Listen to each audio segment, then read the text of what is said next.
Warning: the following podcast contains violent scenes that may be unsettling to some listeners. Listener discretion is advised. Hello, and welcome to Changing the Lost Vanity. Vanity is a first edition Chronicles of Darkness game set in southern Florida during the year 1993. Follow Katrina, played by Tillman, Raymond, played by Chris, Isabel, played by Andrew, Frank, played by Slavic, and Adam as the storyteller, as they uncover the mysteries of the true Fae and forge new paths for themselves in a world of beauty and madness. Follow us on Twitter at twin_cities_VTM for channel updates, and we hope you enjoy this episode. Just going to give a quick recap of where we left off last time. Basically, where we were at, Raymond had just got done doing a consultation at his plastic surgery practice. He harvested some glamour in the way in which he does. I'd advise you to go check that out if you haven't seen that one. Manny has contacted Frank about finding more of these small wooden effigies, somewhat like dolls, around his property. And now he's starting to kind of take this seriously, whereas before he wasn't too concerned about it. Isabel was just having lunch with a friend, Nicole. She's been called by Frank and Manny to kind of reconvene over at Raymond's house over this kind of troubling omens that have been found. Katrina is still at Raymond's house. She started the day there and has kind of been hanging out with Charlie and trying to learn more about the Winter Court and their involvement in the drug trade. So where we left off last time, Raymond is en route to the house after leaving the practice. Manny and Frank are driving together en route to Raymond's house, and Isabel is also driving to Raymond's house. Katrina, you're already there. So I just want to start with you, Katrina. Where we left off last time, Raymond had just called you, very disturbed on the phone, kind of telling you to get ready, telling you to find his gun from the drawer, and basically just unloading all this really heavy shit on you. What do you make of that? I'm not really taking it too seriously. Fair enough. Raymond has kind of like put this stuff on the group a couple times before, so exactly that's kind of fair. Just in a few days, he had these outbursts of paranoia many times, and Katrina has never handled any kind of weapon before, so she's not gonna grab a gun. She's not gonna scare Charlie for no reason. She's just gonna wait it out. Right, and would you say that this is just a very in-character thing for Raymond at this moment to be kind of panicking about something else? Absolutely. Like, from everything that Katrina knows about him, it's fairly usual for him to do this. Okay, so we'll say you just get done with the phone call with him, and you kind of are just going to tell Charlie it was nothing really, or just wait for him to show up. You know things are probably going to explode once he gets through the door, so why start now? I want to say Frank and Manny are the first to arrive at Raymond's house. Frank, you and Manny have just kind of been driving somewhat in silence. You can tell Manny's on edge because he's usually very jovial, loves to joke around, friendly guy. But since he's picked you up at the apartment, you got the impression that he might have been driving around aimlessly, and you're just reading that he's very stressed right now. So you guys drive over to Raymond's without much conversation along the way, and when you pull up to his house, you see that you're the only car in the driveway right now. Okay. I suppose I'll, Oh, you okay, Manny? Yeah, fine. He seems distant. He's kind of staring out the window a little bit. He seems very bothered, like he saw something disturbing or something like that happened. But he's just kind of quiet, more so than you've seen him quiet, even in situations that have been worse than this. If everything you can just talk to me, about it. Frank, can you give me a wits and composure? Okay, great. Okay, so 3 successes. Mm-hmm. So when you're looking at Manny, you kind of notice his clothes look a little bit like wrinkly and a little bit dirty, and you notice it's the same shirt and jacket that he had on yesterday. He's got like the first two buttons down a little bit, and you can see this kind of like sweat just going from his forehead, which he keeps wiping away with his sleeve. You start to smell this really heavy like cigarette smoke that's kind of just like clinging to his clothing, and you start to notice that the car is kind of a mess. He usually takes better care of himself. He usually takes better care of his things, and it's just kind of like today just seems very off for him. You're able to pick up on these differences that maybe you wouldn't have noticed under any other circumstances, but just given his general offness, this is stuff that kind of sticks out to you a little bit. So he gets out of the car and he just starts walking straight up to Raymond's door, and he gives it two not really serious knocks, just kind of to see if anybody's home. I don't think he knew that Katrina would already be there, but he's just knocking, probably assuming Charlie's still there. Okay. Well, I suppose I'll get out as well. Follow him in silence. And the pace that he's going is not suggesting any kind of rush or panic on his end. Okay.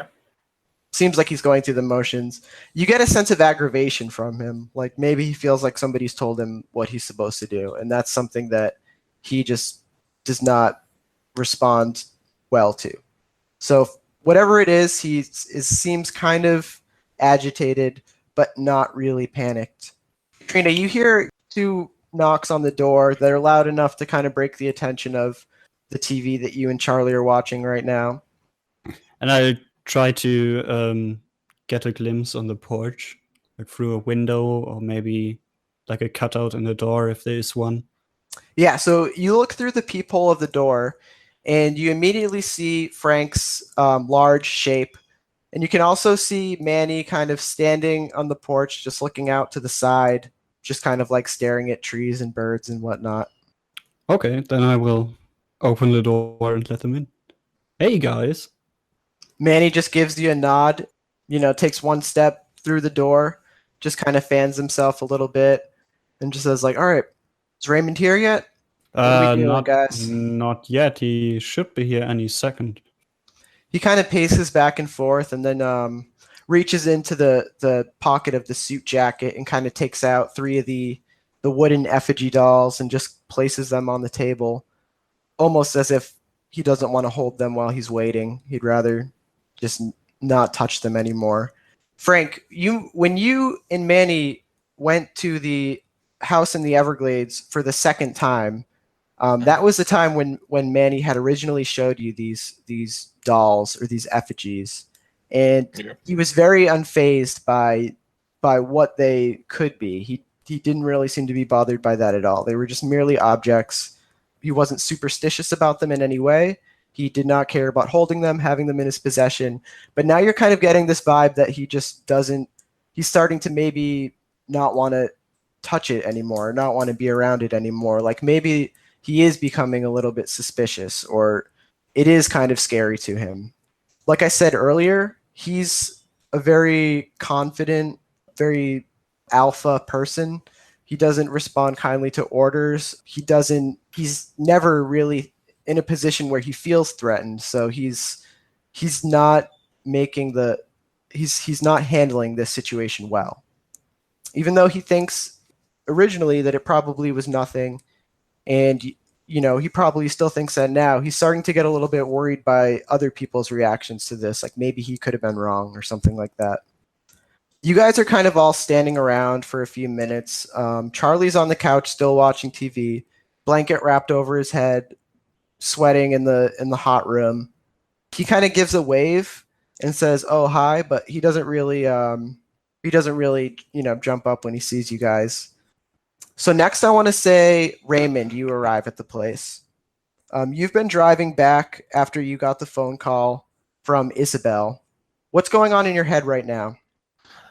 Well, I feel like slightly guilty because of what I just did to regain some of my glamour back, but also I just kind of am hoping, Raymond is hoping in like his head and his heart of hearts, that like people are like going to take this shit seriously, because to kind of add a little bit to what Tillman said, about how Katrina was looking at the actions of Raymond, Raymond wasn't acting like this a week ago or like a few days ago. You know what I mean? Like Raymond before like the snowball of events that have occurred was like a recluse and was, was introvert and just was left alone and just kind of like sat and left by himself. But like, now see, just to him, there's just too many coincidences that are happening, in like in a freehold that had like, that was quiet and nothing ever happened and things were just like, people live their lives. Now all of a sudden have just this many amount of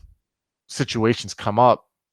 I don't think in Raymond's head at all does he even like have a slight possibility thinking that this is paranoia of any sort. To him, this is like a sign of like people should be afraid. People should be reacting to this. People should not be like putting their heads in the sand because, in his head, when has anyone in the freehold had the balls to like fuck with Manny, to leave shit at his house? You know what I mean? To do this kind of shit. Just how abnormal this whole fucking situation is. One changeling is gone. Then when you come and talk to him, it turns out he has memory loss and he's thinking he saw a true fae and that there's a missing kid. Then the leader of our pack is getting threatened and there's this weird, he doesn't know about the cult, but you know what I mean? There's just too many coincidences going on right now when for whatever long there was a quiet life and nothing like this happened. So he's hoping that when he gets to his house that people are about to take it seriously, but I don't know, he feels on edge, he feels hyper vigilant, but he feels like alive. You know what I mean? Like he feels more alive right now than he felt, just before he went to his practice when he felt empty. So he kind of feels like in a fucked up way, this fear and reacting to it and having his glamour back in him is making him feel like hyper vigilant and like he's firing on all like cylinders and just everything is just like clicking to him. And he's really hoping when he gets there, like this gets figured out, or you know what I mean? This is like a meeting of the minds kind of thing. So that's what he's thinking about when he is driving to his house. So you pull into the driveway pretty fast. You see Manny's car already there, and as soon as you arrive at your property, this feeling of adrenaline, which you still feel a lot from this whole situation and from just refilling your supply of glamour a little bit, you feel this excitement and this adrenaline. But once you arrive on the property, this kind of sick to your stomach feeling just starts to set in a little bit. Like it's almost like a nervous cramp or something like that. And it's weird because you feel this change so abruptly as you kind of drive in. And I mean, for all you know, it's just the nerves of whatever you're about to deal with. But it's a strangeness that you kind of pick up on when you pull in and you get out of your car and you go right into your house. The others are all there.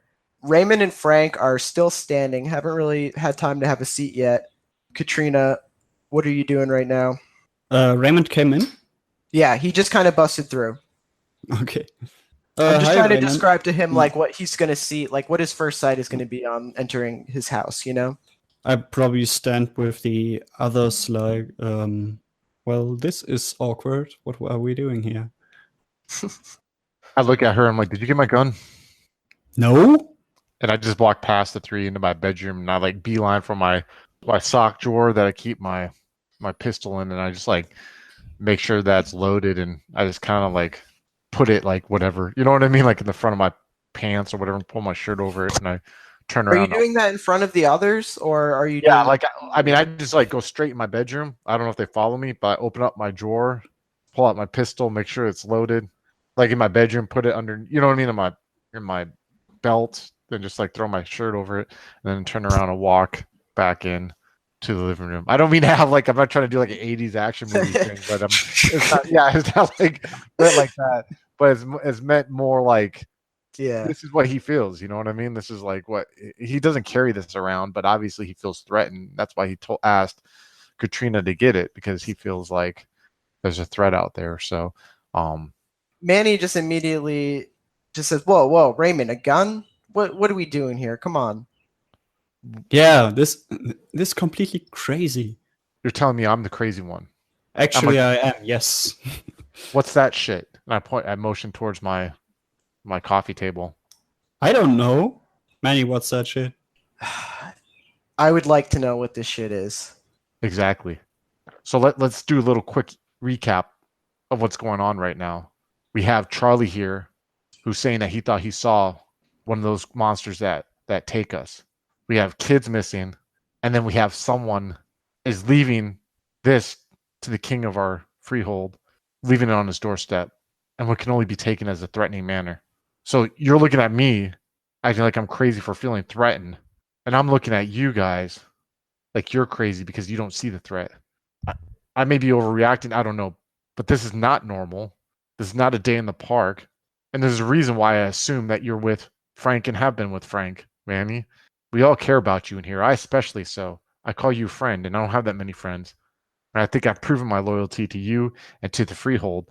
But this is not normal. And I've motioned towards the 3 things on there. And I kind of like... As you point to them, can you give me a intelligence plus occult?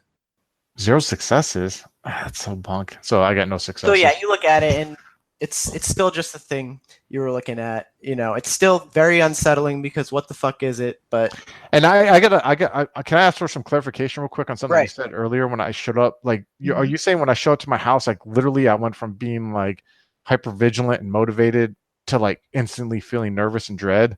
Yeah, you got a feeling. You got a weird feeling. And now, I guess what I'm trying to ask is, like, would anything in my head lead me to believe that me reacting this way is normal, or could it be like me explaining, like seeing, okay, there's all these people here, the realization that there's a threat could make me be feeling that way? Does resolve and composure sound like that would make sense to kind of just like find your bearings, so to speak? Yeah, I mean, I'm cool with that if that's what you think. You know the system better than I. So I wouldn't say that necessarily. Oh, you do know Let's do resolve and composure. 3 successes. Okay, so you feel different and it's weird to you. This just seems more odd than your usual jitters. You know yourself and you know your body well enough to just know that this is out of place feeling. This is weird. This is almost like a certain energy you can kind of feel right now. And it's like this dreary kind of like you're at a funeral or you know what I mean? You don't feel like this is your house with your friends right now. You feel this sickness in your gut of just wrong. And it's different and you know it's different.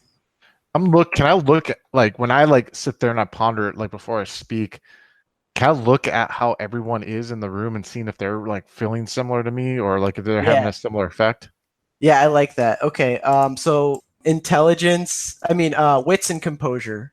Do you think empathy would play into that? Yeah, actually I like that. Yeah, okay. Do I notice a change as well? You guys can all make rolls if you want to try to read each other right now. Myself mostly.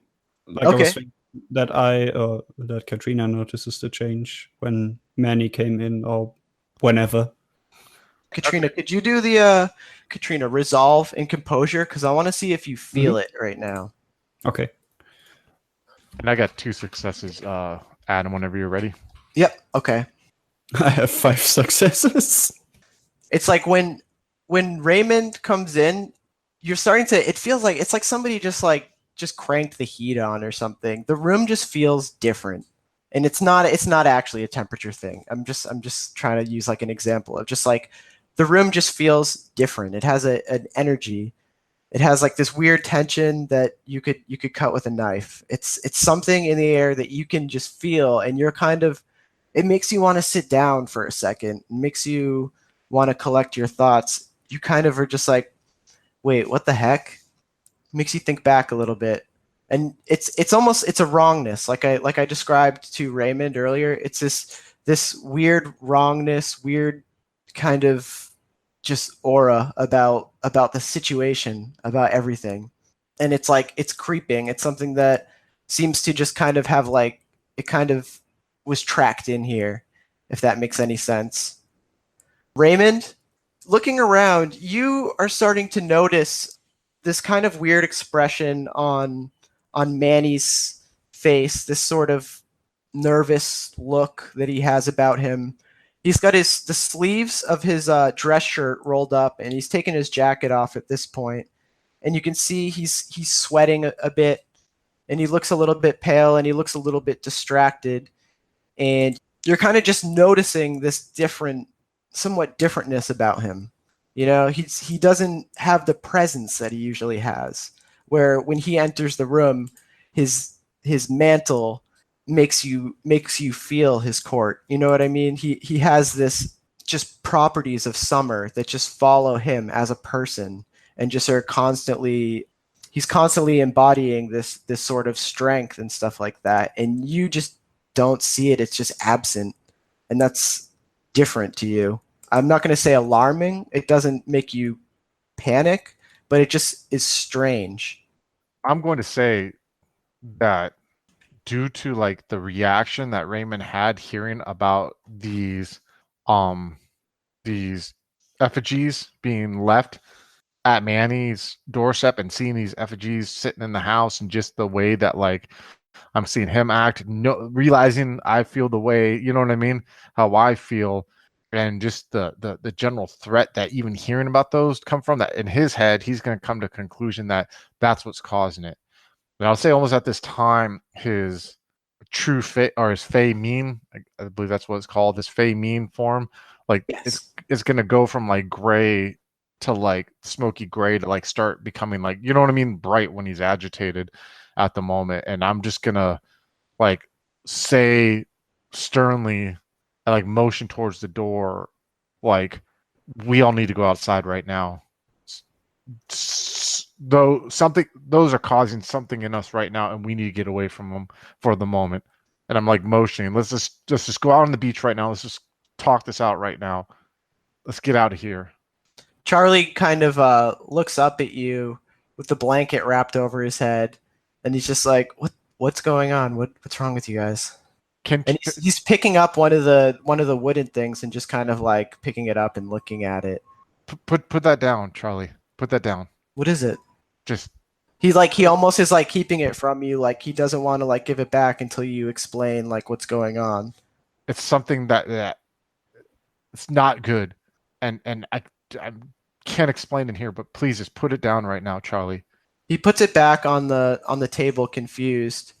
I have a quick question. That deal Yes. that him and I made, would I be breaking it if I told him to go outside on the beach, or is he like stuck in here, or what? I mean, you're not really sure what would happen, because you made a deal that you wouldn't let him leave, and you're just like not. You can see that he's kind of scared with what you're suggesting too, because he doesn't know what's going to happen if both of you just up and leave right now. So I'm going to grab these three things, and I'll just tell everyone to wait. I'm going to grab these three things. I'm just going to like open my screen door and just walk down my front door steps and just kind of like drop them in the sand. You know what I mean? On the beach, and just like walk back up into my house and just kind of. You threw it out? Yeah, I'm not like throw it, like I don't want to find it again, but I'm just like put it outside. Yeah, in the sand away from my house. I want to see when I go back inside if I feel different, or if it like has changed the atmosphere in the room or anything like that. The energy still feels the same. And you're not really sure if it's your nerves at this point, because it's like, all right, the way that I think of it is like when you like if you lose something and you're starting to like look for it and you like really can't find it, and then you kind of are just like panicking a little bit, like, fuck, where's my keys? And then you like really can't find it, and it's kind of like fucking up the way you're trying to do things now.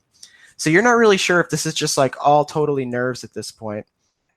Isabel, can I say that you're also arriving at the house at this point? I don't want to What do you mean, can take I say? too much. You're the storyteller, man. Well, the thing is, I don't want to just say like you are doing this, but I'd like to say that you arrive at the house at about this time. Sure. Okay. You can, once you pull into the driveway, you can kind of hear this, like, I don't want to say arguing, but you can kind of hear people talking loudly. She's gonna kind of sigh and under her breath just be like, "Porque siempre una crisis," and just rubbing her temples before she steels herself to go inside. As you get out of the car, can you give me a resolve and composure, please? I have 4 successes. Yeah, so it just hits you like a wave. Just this uneasiness, this nasty energy coming from inside. And it's almost like you're just feeling it radiate outwards, like it's just coming from a fixed location. And it's a weird feeling in your stomach. It's a tightness, a nervousness, a feeling of dread, and kind of just a feeling of sorrow. Just try to think of a moment in your life where you were really sad and uncomfortable, and this is kind of like that. Which kind of puts her in a sour attitude, and she's kind of already in a sour attitude about all this to begin with. So she just has a frown on her face as she gets out and approaches. So you make it closer to the door, and you can kind of hear this argument going on inside over. You hear Raymond saying, "I'm the only one taking this seriously," blah blah blah, and you're not really able to catch the context of what's being talked about. But you open the door inside, and you just see everybody there, tense looks on their faces, and then Manny greets you. He goes, "Isabel," and he kind of burps a little bit and just like holds his stomach like he has heartburn or something. And he's just like, "Isabel, as you can see, we've all gathered here to talk about these stupid dolls that I found that Raymond is getting his guns ready for. Can you just try to talk some sense into him, please?" And you see, like, Manny is starting to look physically sick. Like he needs to sit down. Like he's just like wiping his head a lot, and he's just like seems kind of out of breath. Annie, sit down. Can I What? Do you need anything, Manny? I was gonna ask if I could like get a read on his like body language and everything. Like, is he physically ill? Like, Give me a wits and composure. 2 successes. So he looks physically ill. He looks like somebody who's about to faint. He looks like somebody who's been sick for like a few days or something. It doesn't. It's weird. He looks ill in a sense that a changeling could look sick. I mean, even though his skin is a different color than normal, you still see a paleness and stuff like that. And he just says like, "Frank, go into the bathroom and get me a cup of water, please." Isabel is going to say, what's happening? Why is he? Get him outside. What's wrong? What's going on? Hold on a second. Sit down, Manny. Let me check you out here real quick. Outside. Lady, get the fuck out of my house if you have nothing to add to this. I'm tired of you. All you do is fucking bark. Let me look at the man first before you start barking orders at me, okay? Chinga tu madre, pinche puta. Get him outside now. All right, so as you guys are starting to, as this room is kind of becoming angrier, and you guys are starting to yell, you're kind of just feeling this presence, this energy more and more, as if it's kind of just growing off of this chaos and this confusion. Frank, please, just a cup of water. Of course, boss. Frank, you go to take a walk into the kitchen. And as you pass the bathroom, I need you to give me a wits and composure roll. Okay, 4 all right. successes. So as you walk by the bathroom, catch a glimpse of something in the mirror. And you go to turn back to see what it is. Because you just catch the glimpse as you're walking straight past the room. But you see something, so you walk backwards to take a look, and you see it. You see... It's like time stands still for a second, and you're just staring at this reflection of this huddled over, it's a huddled over woman with this giant belly, and she just has this gray spiderweb hair just covering her face, and the eye is just, you can just see one eye through the wisps of the hair. This is like a second. So you see this, and it's like time stands still for a second, and it's one of those things where you go to really look at it, and it just kind of disappears. But before it can, it just hits you. It's just, you see it, and it's the worst thing you've ever seen. And you've seen one of these before, but it's burning you to just gaze at it. It makes you want to scream. You feel this vileness. You smell this rottenness in the air, and it's like time has just kind of stood still for a second, and before you can act, it disappears. And as it does, you get this idea that it wasn't a reflection, like it was something you were actually looking at on the other side. So Frank lets out a war cry. Just, it just starts bashing at the mirror, just crushing it, absolutely. Like, he crushes it into little pieces, and then he breaks those pieces. Just till his hands, start bleeding completely from the sharp mirror shards. So you guys all hear this glass breaking in the other room. What do you guys do? I'm gonna pull out my gun and just rush. And a very loud shout, "Ah! Stay away from Manny!" Isabel is, she's really concerned, actually. She walked into the situation. She had this feeling in her gut, and just seeing everything. She just feels like she needs to get Manny out of this house because instinctually, on some level, she's like, something's happening to him, and this house or this location or something, the problem is here, and she needs to get him away.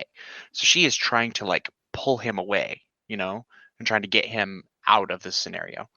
When she goes to pull him away, I'm gonna look at her and just nod an agreement. You know what I mean? And just turn around and even rush after him. me telling you to fuck your mother. Yeah. I think there's some things that make that easily forgivable. You know what I mean? One is a large, screaming, bellowing ogre in my bathroom, so I'm gonna nod to her, just a quick nod. You know what I mean? And turn around with my pistol pulled out and just rush back into my bathroom to see what's going on. So Isabel, you're trying to pull Manny outside. He's trying to push forward to get to the room that Frank is in with every single ounce of his being. He is, and you feel this weakness as he tries to push against you to get past you. That is unsettling to you because he's strong, and it's he can't get past you, but he's trying to just reach past, to get away, to just check on his dear friend. Katrina, what's going on with you right now?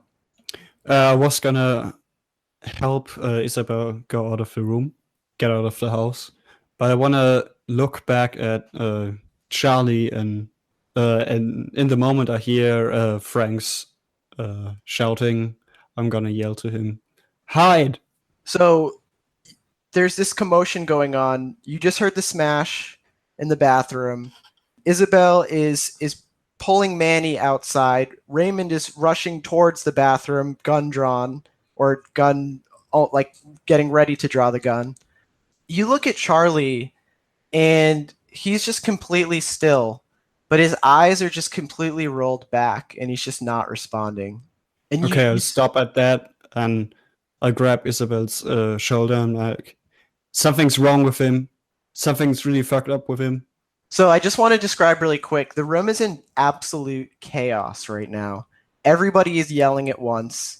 We have people pushing in all sorts of directions. It's absolute madness right now. So as you're trying to convey this message to Isabel, Isabel is very distracted with trying to bring Manny outside. It's this really crazy clusterfuck of everybody yelling right now. So I'm trying to, you know what? I'm not going to make you do a roll to see if you get Isabel's attention. I will just let Isabel decide whether or not she hears you and to what degree. Oh, she definitely hears him. It's just that she is exactly I don't know, caring. She's pulling I don't give a fuck about this kid at all. Never did. And Manny is someone she cares about, and he's clearly in distress, and he needs help right now. So she is trying to pull him away and get him outside because something is hurting him, and she was able to make that connection right away. And then Frank in the other room, Frank can handle himself. Dude's strong.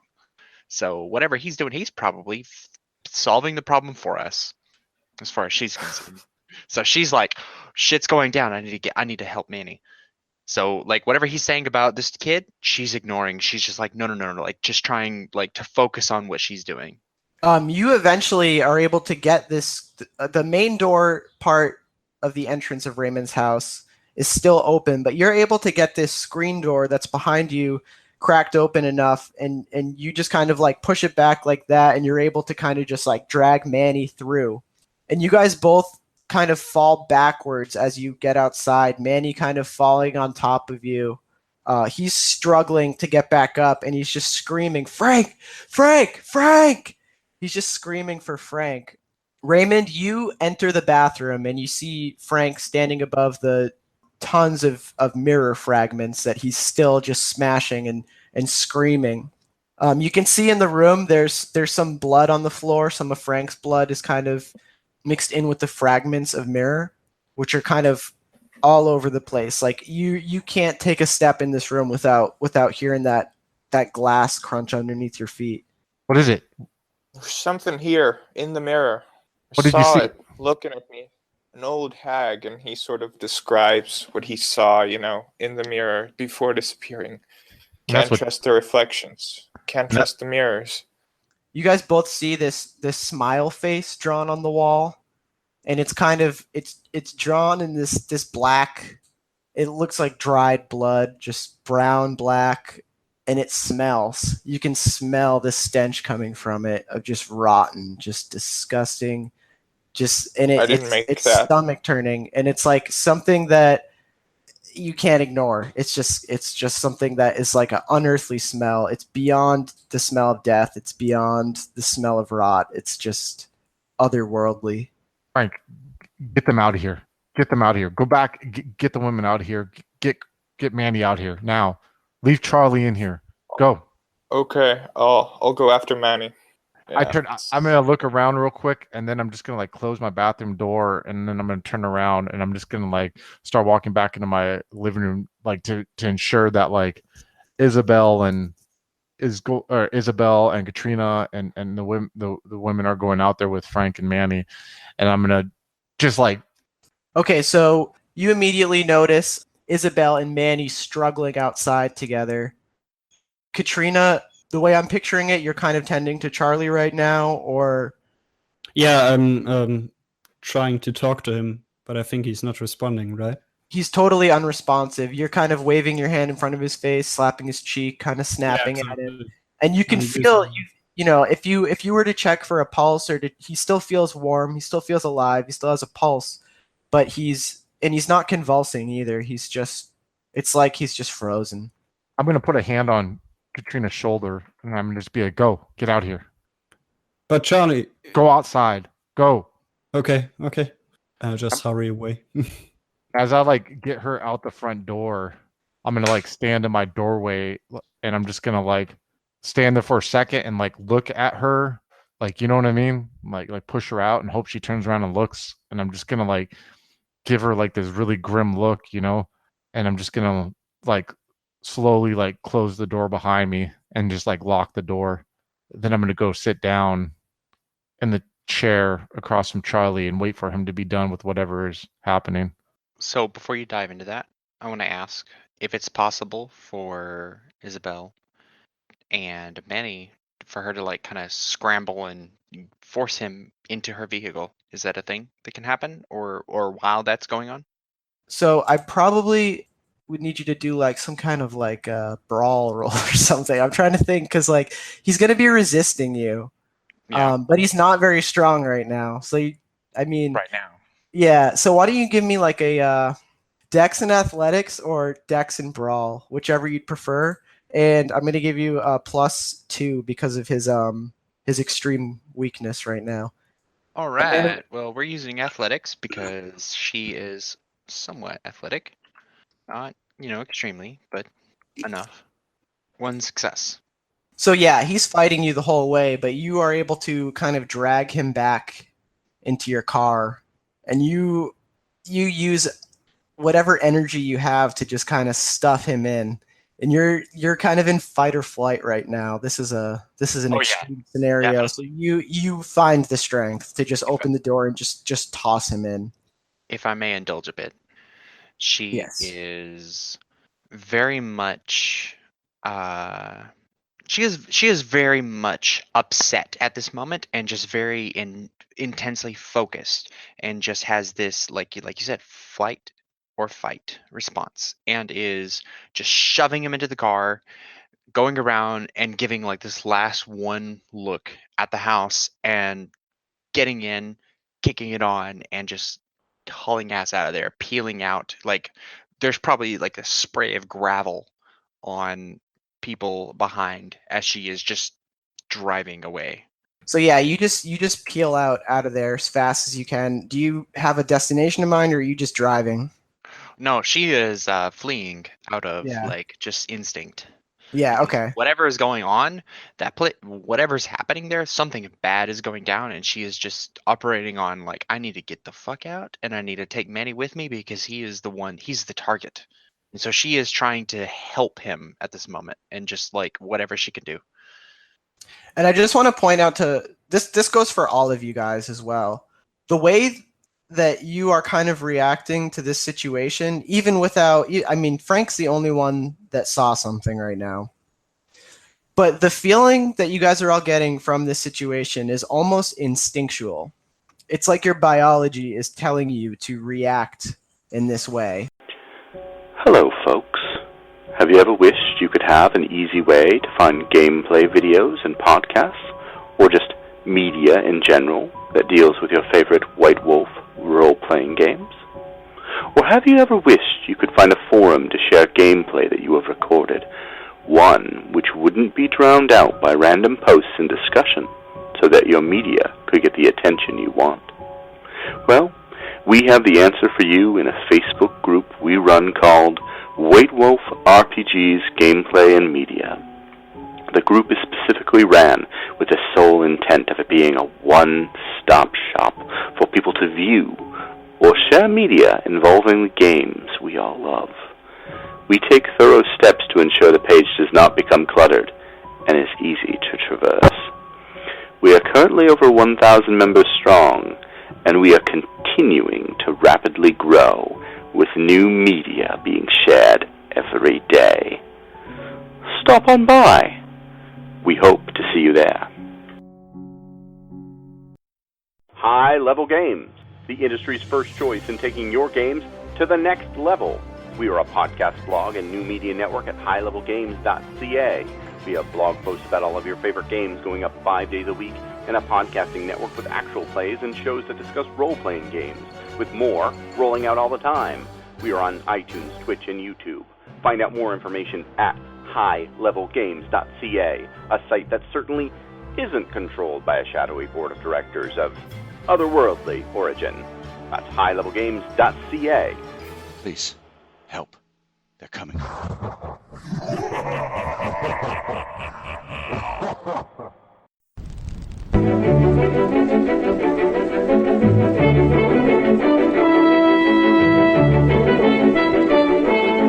The Los Angeles metropolitan area is constantly growing and changing.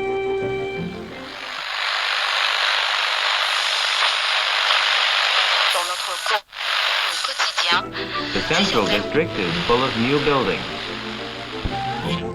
The Hollywood and Wilshire districts, once far from downtown, now are part of a which spreads past Beverly Hills and out to the ocean.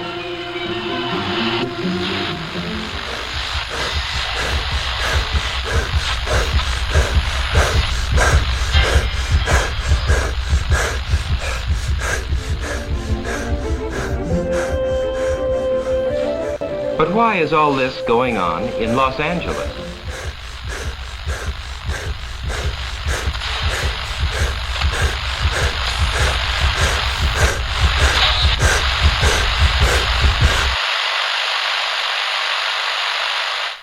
Why is Los Angeles an exploding city?